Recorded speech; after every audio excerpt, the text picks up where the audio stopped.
You already know what this is about. You already know what website we about to go to. You already know. Oh my god.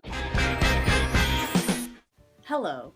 I figured that since it's the holidays, I may as well share my thoughts and feelings about this glorious, glorious time of year.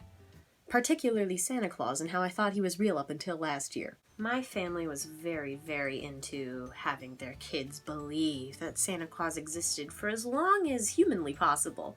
So what they did is we'd have this friend come over and eat with us for dinner. We'd always ask Santa to leave notes and put a handprint and show proof that he existed, like any kid would want. So what they did is they'd have the friend read the notes, that way we wouldn't recognize the handwriting, and have him do his handprint, so that way we couldn't recognize the hands. We were like, oh my god, he's real. What? So I created this theory as to why I thought he was real, and I really, really, really strongly believed it. And I still kind of do. It makes sense to me. I mean, I obviously don't think Santa's real, but I mean, it makes sense. It made sense. So I created this theory when I was 11, and I have it written down somewhere. I don't feel like looking for it because I'm too lazy. It's actually pretty, in-depth, and I put a lot of thought into it.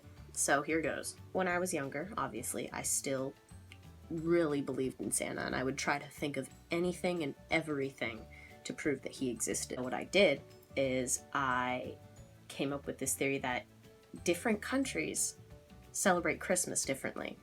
Not every religion celebrates Christmas, and not every Christian believes in Santa. So I already knocked down good 3/4 of the population. Different places of the world also have their different renditions of Santa Claus. Like, for example, Germany has Sinterklaas, while in America we have regular Santa Claus. So I thought, what if that Santa came to that country? What if? Like a tag team relay of Santas. Like Sinterklaas is like, boom, go. And then African Santa's like, boom, go.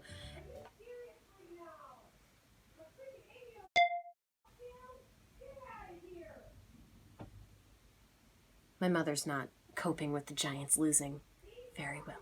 Anyway, like a tag team of Santas. Also, on NORAD Santa Tracker, which I believe by, it is my religion. It shows him going in a vertical pattern for every time zone, and I figured, wait a minute, if he's going to a couple of countries at a time and then tagging off for another Santa, it can take him all night, and he'll be fine. And you really think that he's going down every chimney? His fat ass? No. He's sending elves down with the gifts. That's why he has so many elves. I looked at the northernmost and southernmost parts of North America, or mainly United States and Canada, where we believe in our type of Santa Claus, because it's the biggest country and only a couple of time zones.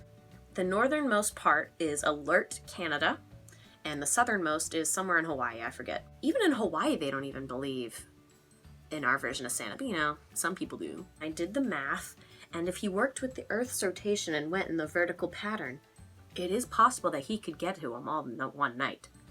Now, he probably doesn't have reindeer, and that's just the problem. Reindeers can't fly. Reindeers are stupid. Reindeers are given too much credit.